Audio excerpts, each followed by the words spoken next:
Good afternoon, everyone. I hope everyone's having a great week so far.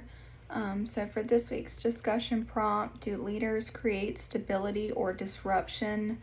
After reading the scenario, I'd say that I support the CEO's shift towards encouraging adaptation and experimentation towards the organization.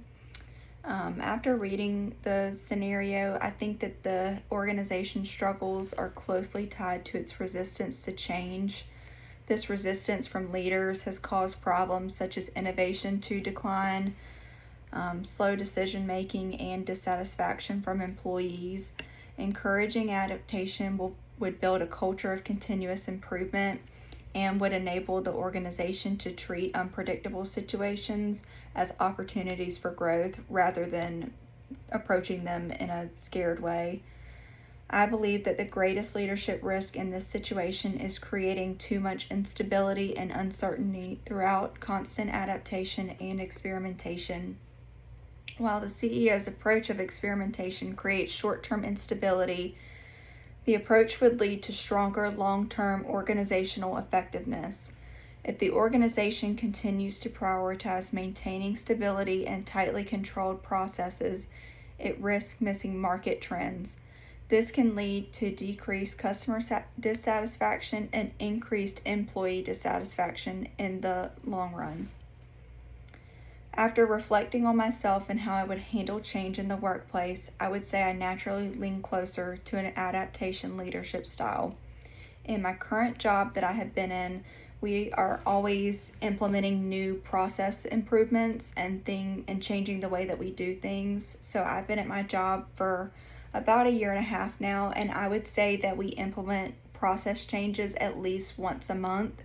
It might not be every type of process that we do, but we at least revisit how we do things and see what we can do to improve them, and what changes we can make to make our jobs easier for processing items, or even just the team members making their jobs easier for how they can submit tickets to us and get assistance from us. So an example of that would be our tuition program that we have. I work in human resources for the local hospital here in Greenville, and one of the benefits that ECU Health offers is the tuition reimbursement program that reimburses team members that want to go back to school and continue their education.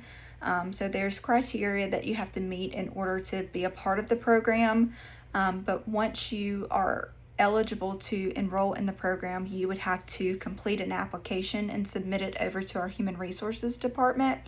And then one of the team members from the team that I work on would review it and then process the request in order for the team member to be reimbursed. So one of the big process improvements that we did after I had started and had trained on it, about a month later, the entire process changed. So I had to learn how to adapt to the new process that we did things for, and that was a little bit challenging, especially since I had just learned how to do the previous old way of processing tuition reimbursement. But a lot of the process improvements that we did were for the better, and they made it easier for the team member to be reimbursed for their tuition for that semester, and it made our job as the human resource representative that processed a lot of applications for team members, it made it a lot faster and more efficient. So we were able to get people reimbursed for tuition a lot faster. So a lot of times you do have to adapt to the situation in the workplace and learn how to make the most out of it and learn for the new process improvements. But yeah, that's one of my examples. Have a great week, guys.